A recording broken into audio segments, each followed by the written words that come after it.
エンター。こんにちは、入り口です。今日の文法はにとって主観的な視点を表します。この文法ちょっと硬いので日常会話ではにはを使いましょう。はい、今日の文法にとって A にとって B、A の立場から見て B。この A さんの視点から見て B さんはどう見えるか。この A さんの主観的な視点、主観的な評価を表します。この A さんは私でも大丈夫です。私にとってこの仕事は大切です。私という立場からこの仕事を評価しています。子供にとって宿題は大事だ。子供という立場だと宿題というのは本当に重要ですということを表せます。このにとっては日本人からするとちょっと硬いです。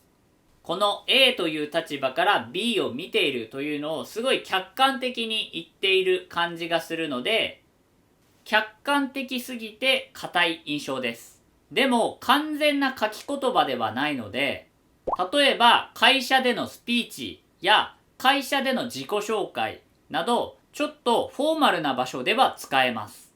私にとってこのプロジェクトは本当に大切なんですみたいな感じで会社の中で使うのは結構自然です。ただやっぱり日常会話だと客観的すぎて、距離が遠い印象なので、日常会話友達に使うのはちょっとおかしいです。日常会話ではにはで十分。私にとってこの仕事は本当に大切だ。私にはこの仕事は本当に大切。学生にとってこの本は本当に役に立つ。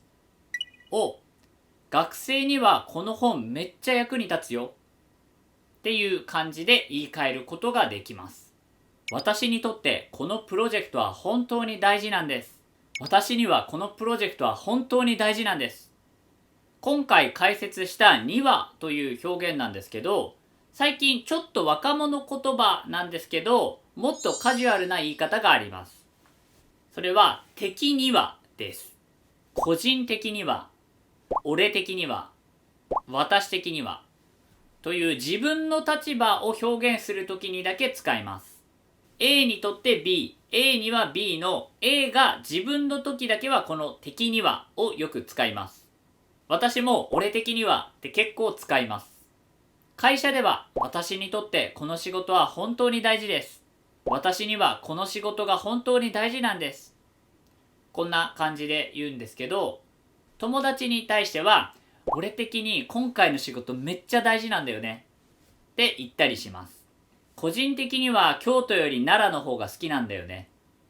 個人的には旅行より家でのんびりしてたいかなっていう感じで自分の立場を的にはで表すとすごい日本人らしい表現になります。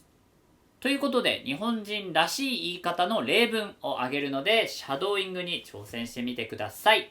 それでは例文スタート。個人的には仕事よりも友達が大事。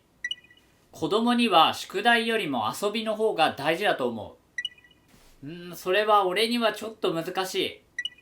ごめん、俺には無理かも。私にはこの街が一番合ってる。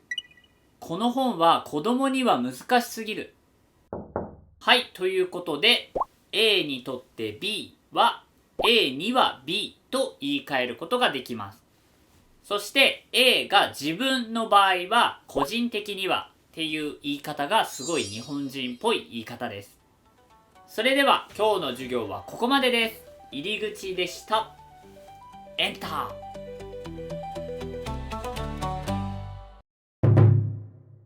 この度日本語会話の教室を始めます。今回始める教室は目標が明確、そして効率的な学習法です。この日本語会話の教室について詳しく知りたい方はホームページを参考にしてください。